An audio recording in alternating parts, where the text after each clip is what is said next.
Mesdames et messieurs, bonjour, merci d'écouter Radio Sénégal, il est 13h. Au micro, Rougia Touba, la technique, Amadou Ndiaye, voici les titres. Épidémie de Zika, le Sénégal n'est pas à l'abri. Un dispositif de surveillance épidémiologique est mis en place. La maladie transmise par un moustique se propage en Amérique. Le Cap-Vert voisin est touché. Selon l'OMS, le virus se propage de manière explosive. Le niveau d'alerte est extrêmement élevé. Un tuberculeux donne du fil à retordre aux autorités de Ndofane. Le sujet qui présente la forme multirésistante de la tuberculose refuse les traitements malgré les interventions des autorités médicales, administratives et religieuses de Ndofane. Les producteurs de riz de Pont-Gendarme à Saint-Louis disposent d'un magasin de stockage de 1600 tonnes et d'une unité de transformation de riz. Ces infrastructures auront coûté 81 millions de francs CFA, un financement de la coopération canadienne via le projet Baïdoundé. À suivre également dans ce journal les sports avec Benoît Badiane et la revue de presse signée Elisabeth Agnessar. Bienvenue. Le Sénégal n'est pas à l'abri du virus Zika, une maladie qui se propage sur le continent américain. Le Cap-Vert voisin est touché. Le directeur de la prévention médicale affirme que le moustique vecteur de la maladie est bien chez nous. La surveillance épidémiologique mise en place permet de parer à toute éventualité. Le docteur Mamadou Ndiaye est au téléphone de Mamadou Thior. Le Zika, ça fait partie des maladies qui sont transmises par des moustiques.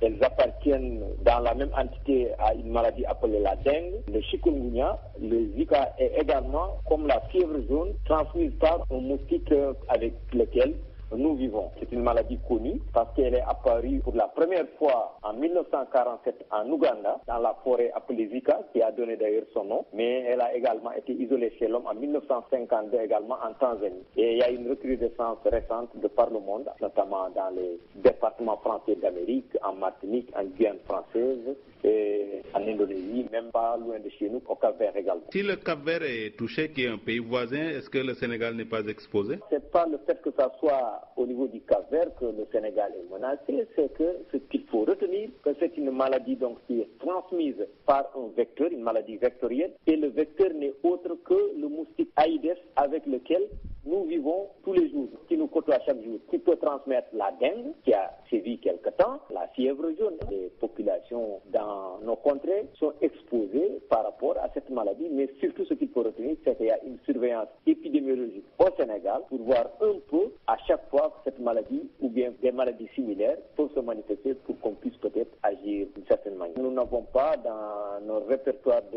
d'historique des maladies qui ont sévi à l'état épidémique de cas de Zika au Sénégal.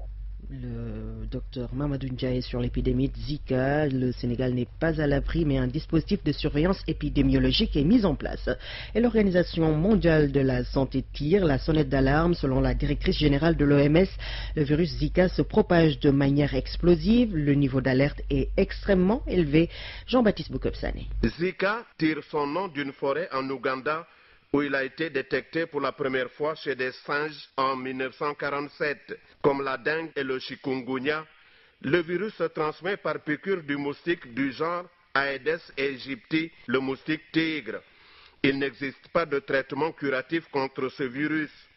Les médecins peuvent juste traiter les symptômes, la fièvre, les maux de tête, les courbatures avec des éruptions cutanées qui parfois passent inaperçues. Outre des syndromes neurologiques, le virus peut entraîner via une microcéphalie des malformations parfois graves de la boîte crânienne chez le fœtus des femmes infectées. Le virus se propage de manière explosive. Le niveau d'alerte est extrêmement élevé, a déclaré la directrice générale de l'Organisation mondiale de la santé hier à Genève. Le haut responsable de l'OMS pour le continent américain, lui, a précisé qu'on peut s'attendre à 3 à 4 millions de cas.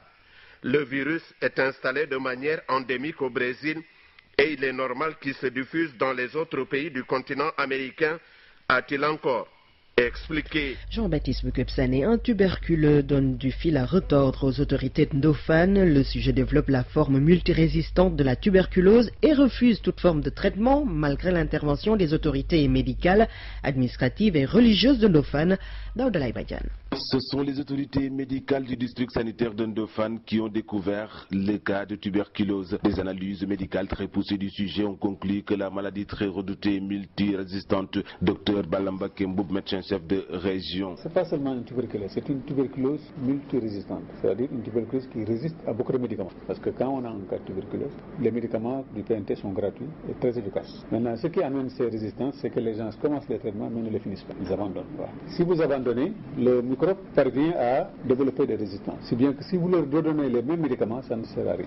Il faut aller à des médicaments de deuxième génération pour pouvoir le traiter. Les tentatives pour amener le sujet à subir des traitements médicaux sont sans succès. Il oppose un niet catégorique. Dr Balamba Kemboub lance un appel à l'endroit du sujet pour éviter les risques de contamination. Et le cas de Ndofane, c'est un cas qui refuse son traitement. Je pense que Ndofane a tout fait. Ils ont fait intervenir la brigade d'hygiène, ils ont intervenu les autorités religieuses, les autorités administratives, mais il dit toujours un niet par rapport à la prise de son traitement parce qu'il dit qu'il ne peut pas supporter. Voilà, je lance un appel pour que, en fait, s'il y a des personnes de source qui pourraient éventuellement le sensibiliser pour qu'il prenne son traitement, en attendant, je pense que ce serait une bonne chose. Parce que ce qu'on risque, c'est qu'il contamine d'autres personnes qui vont avoir aussi une tuberculose résistante. Le cas est même discuté au ministère de la Santé et de l'Action sociale, selon Dr Balamba Kemboub. C'est un cas qui est discuté même au niveau du ministère, au niveau du PNT. Je sais qu'une lettre a été adressée à Madame le ministre pour pouvoir, en tout cas, démarrer des activités de législation qui pourront faire disposer du Sénégal des législations pour ces cas-là. Daouda Badian, Kaolack, RTS.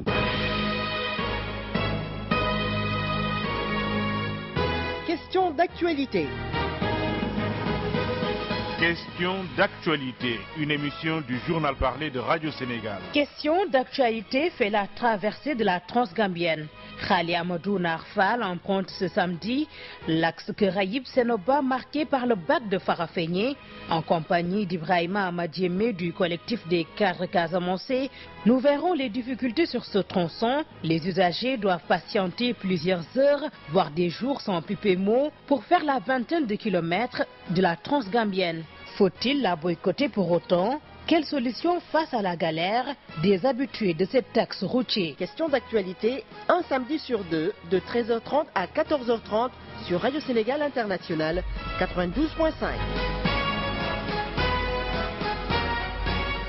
Sur Radio Sénégal, il est 13h08. L'Union des producteurs de riz de Pont-Gendarme, localité située à une vingtaine de kilomètres de Saint-Louis, étrenne un magasin de stockage de 1600 tonnes et une unité de transformation de riz.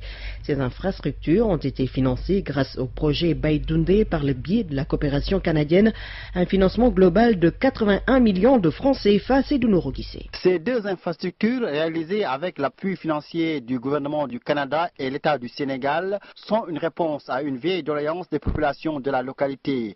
Grâce à la bravoure et au respect des engagements de l'Union des producteurs de riz de Pont-Gendarme, le projet Baïdoundé a accepté de les soutenir en termes d'encadrement et de financement. Babacar Gueye, coordinateur du projet. Nous sommes intervenus à Pont-Gendarme depuis quand même 2012. D'abord par un appui à la production, en leur fournissant un financement pour produire du riz. Ce financement-là, ils l'ont reconstitué. Après ça, nous avons commencé à appuyer les femmes par la dotation en infrastructure de stockage pour le riz blanc. Et après, nous avons tenté d'améliorer la commercialisation du riz blanc. Après quoi, nous sommes intervenus pour améliorer la transformation, ce qui a amené la mise en place d'une unité de mini-rizerie. Alors aujourd'hui, la mini-rizerie leur permet quand même de transformer du riz paddy en riz blanc pour des volumes de l'ordre de 8 tonnes par jour. Au niveau du financement, le coût de l'unité est évalué à 30 millions. Donc 15 millions apportés par le projet sous forme d'achat d'équipement et 15 autres millions apportés par les femmes sous forme de fonds de roulement prêtés par la CNCA. Et aujourd'hui, ce fonds de roulement a été remboursé entièrement. Un ouf de soulagement de ces producteurs qui avaient longtemps des problèmes de stockage. Avec ces magasins, les productions rizicoles seront mieux sécurisées. Saint-Louis, c'est Nounou Guissé, Radio Sénégal. Les femmes de la commune de Djama, région de Saint-Louis, toujours s'engagent pour la réussite du PSE, le plan Sénégal émergent.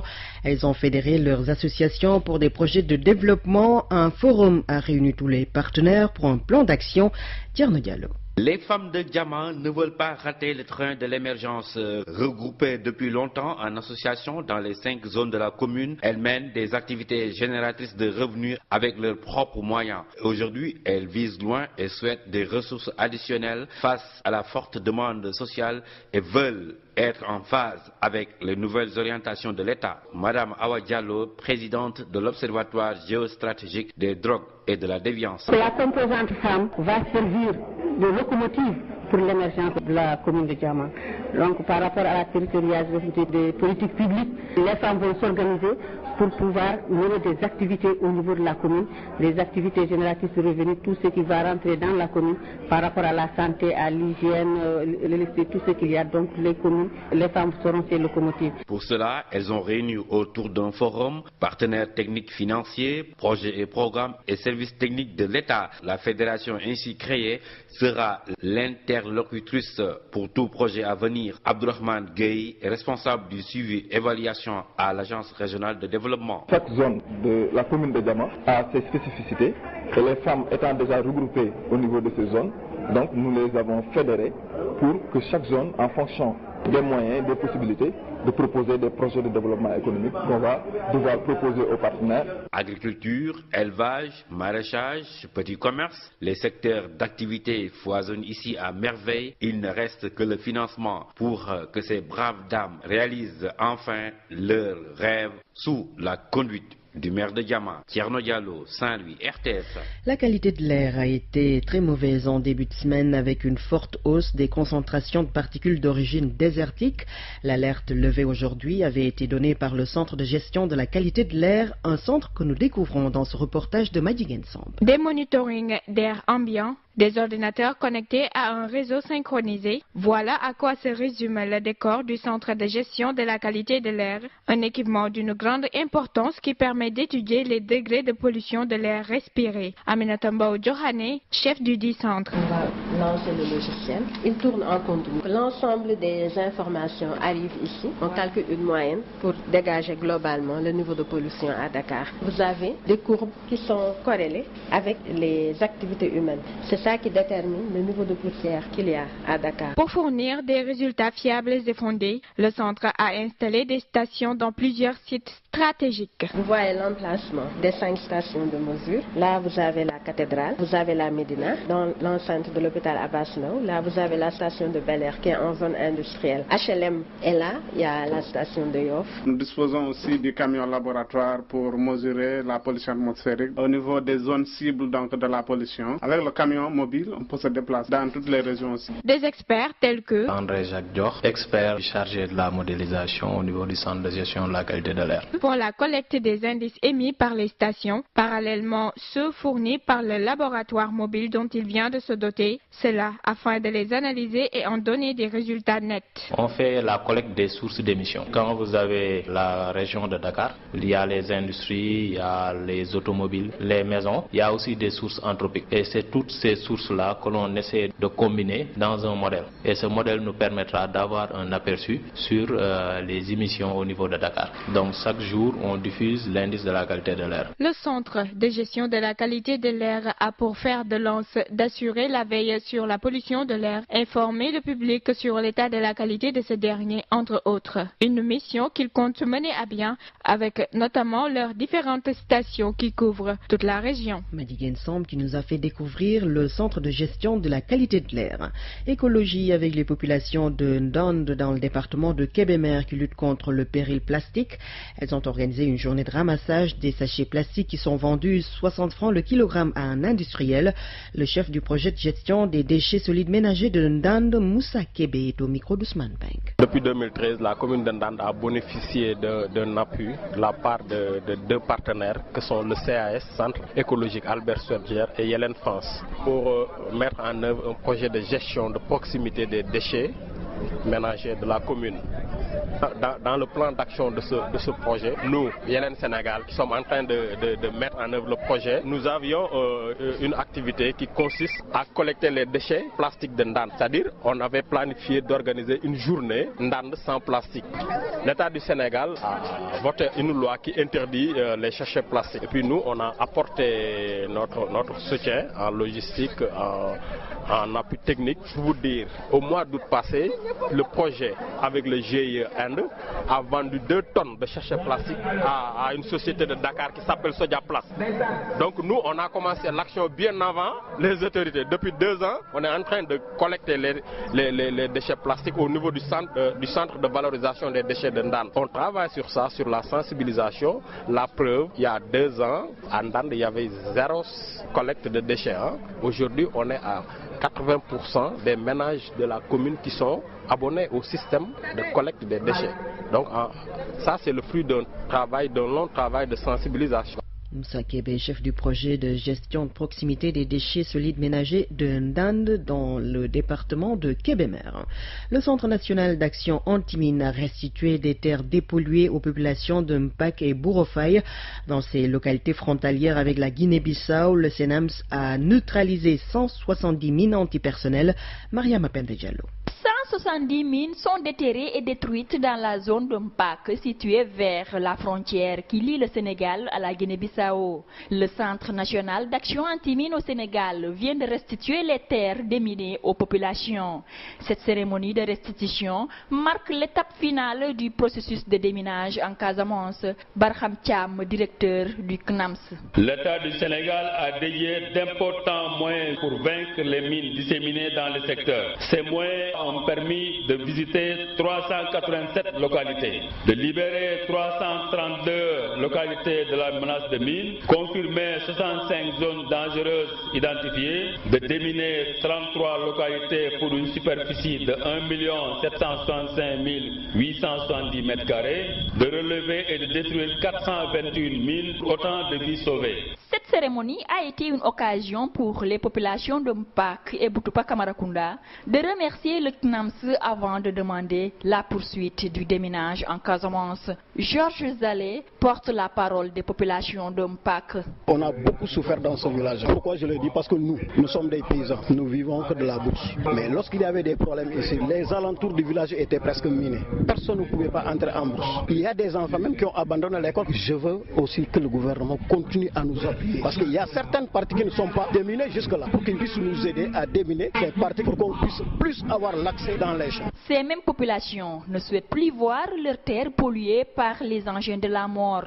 C'est pourquoi ils exigent l'ouverture des négociations entre l'État du Sénégal et le MFDC. Georges Zalé. Demandez à nos parents qui sont en bourse, parce que nous sommes des frères, qu'ils reviennent pour qu'on reste ensemble. Pour qu'ils sortent de la bourse, revenir, rester avec nous ensemble, nous sommes des frères. La division affaiblit l'homme. Voilà l'appel que moi j'ai à dire à l'MFDC et à l'État. Que l'État accepte et l'MFDC de multiplier les négociations. Dorénavant, les producteurs de la zone de Mpac peuvent exploiter leurs plantations et champs sans courir de risque de sauter sur les engins de la mort. Ziguinchor, Mariama Penda Diallo, Radio Sénégal. Les habitants de Faoy demandent l'électrification et le désenclavement de leur village situé dans la commune de Djilas, région de Fatick.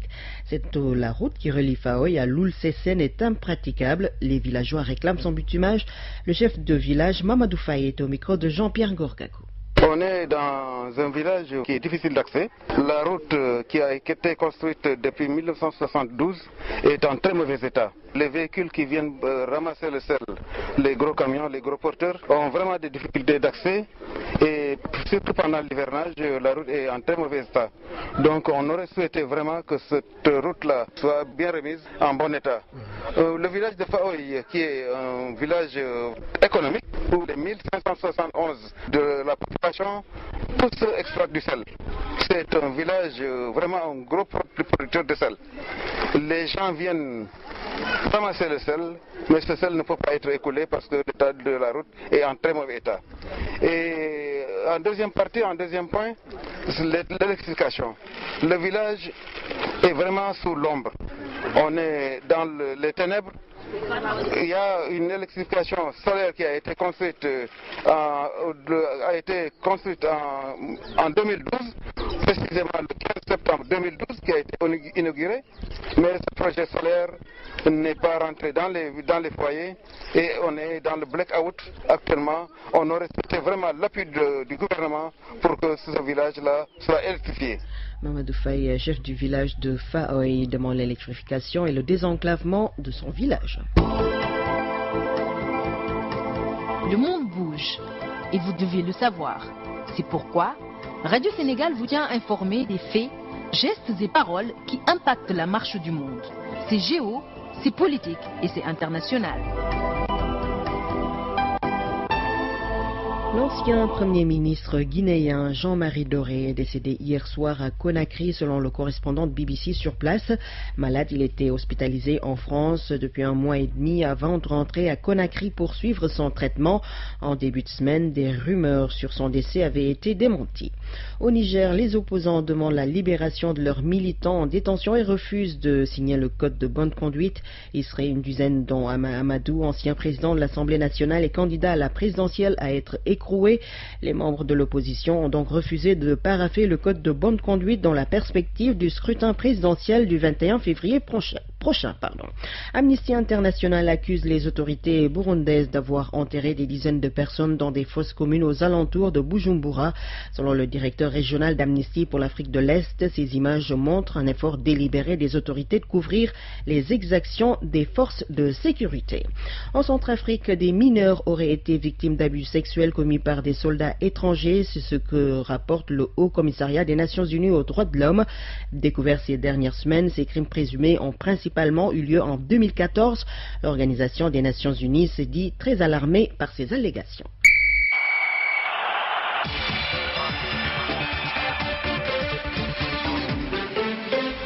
13h21, les sports, c'est avec Benoît Badiane, bonjour. Bonjour Guetouba. Le stade Demba Diop de Dakar inspecté par la CAF ce matin. Tout à fait, c'est une visite conduite par Souleymane Magasouba, un inspecteur de la CAF pour l'homologation du stade en perspective des compétitions africaines des clubs champions. La visite, c'est en principe depuis ce matin à 10h. Rappelons que l'AS Douanes en Ligue des champions et Génération Foot en Coupe CAF sont les deux représentants sénégalais cette saison en compétition africaine de football. Des rencontres prévues à partir du mois de février prochain. L'appel de Michel Platini sera examiné le 15 février prochain. Ce sera à Zurich au siège de la FIFA. Michel Platini, suspendu pour 8 ans par la commission d'éthique, avait saisi la commission de recours de la FIFA. Le dossier du Français sera étudié le 15 février en même temps que celui de la chambre d'instruction de la commission d'éthique de la FIFA qui avait aussi fait appel. Cette dernière estimait que la suspension du président de l'UEFA n'était pas assez lourde. Si la décision de la commission de recours n'est pas favorable à Platini, il se tournera alors vers le TAS, tribunal arbitral du sport. Toujours en football avec le président de la Fédération française de football, Noël Le Graët, qui votera en faveur de Gianni Infantino, le numéro 2 de l'UEFA, lors de l'élection à la présidence de la FIFA le 26 février prochain. Une décision attendue depuis la révélation du clash entre le dirigeant de la Fédération française de football et le candidat indépendant français Jérôme Champagne. Transfert en Europe. Deux jeunes Nigérians vers Arsenal. Arsène Wenger, le coach des Gunners, l'a confirmé ce matin en conférence de presse. Donc il s'agit des deux révélations nigérianes du dernier mondial des moins de 17 ans au Chili. Rappelons que ces deux joueurs sont également courtisés par Manchester City et Bayern Munich. Football en Europe sur le terrain. France début ce soir de la 23e journée de la Ligue 1. Ensuite à 19h30, Marseille en difficulté à Vélodrome qui reçoit Lille, une équipe en pleine confiance. Allemagne, 19e journée avancée de la Bundesliga, 19h30, Mayence, Borussia Mönchengladbach. Basketball et judo. Judo, championnat national individuel 2016 par catégorie de poids. Ce championnat national se dispute à Ziguinchor demain samedi. Les organisateurs seront d'ailleurs face à la presse cet après-midi à 17h toujours à Ziguinchor. Basketball, la deuxième journée du National 1 se dispute à partir de demain samedi. Au programme 9 rencontres filles et garçons à Dakar, Rufisque, Mbour, Thiès, Saint-Louis et Ziguinchor. À suivre entre autres matchs. Saltigué promu reçoit Université Gaston Berger dans la poule A chez les garçons à partir de 16h au jardin public de Rufisque. À Marius Ndiaye à 15h30 Ville de Dakar Kaolack Basket Club en dames. À 17h Douane Saint-Louis Basket Club en garçon et à 18h30 Duc Mermoz toujours en garçon. À Ziguinchor Zig Basket Club accueille Saint-Louis Basket Club en dames au terrain de basket du stade Aline Sitoé Diatta.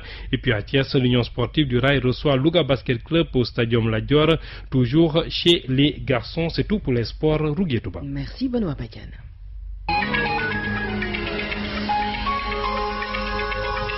À présent, la revue de presse est avec Elisabeth Agnassar. Jeune Afrique fâche Touba, un titre à la une de l'enquête, mais aussi d'une très bonne partie des quotidiens sénégalais ce matin. En effet, selon l'enquête, Jeune Afrique a publié hier sur son site internet une image caricaturale du fondateur du mouridisme. L'hebdomadaire panafricain poursuit le témoin parlant de la polémique suscitée au Sénégal par le port par Wally Seck d'un sac jugé efféminé, a commis la maladresse de caricaturer Serigne Touba, allant jusqu'à qualifier son boubou de robe. Des faits qui ont scandalisé Touba selon Grand Place, puisque le porte-parole Serigne Bass Abdou Khadre, sur instruction du calife, a fait face à la presse hier pour annoncer qu'ils n'accepteront plus jamais que pareille sottise soit adressée à leur guide spirituel. Jeune Afrique a vite fait d'enlever la photo, de faire une mise au point et de s'excuser selon Réumi Quotidien. Mais le mal était déjà fait, poursuit le journal, puisque Touba leur a promis la punition divine. Direct Info se demande ainsi ce qui a bien pu motiver le dessinateur de Jeune Afrique au point de faire porter à Serigne Touba une robe à la place de son boubou dans cet article parlant de Wally Seck et de son sac de femme. En tout cas, relève Walf Quotidien,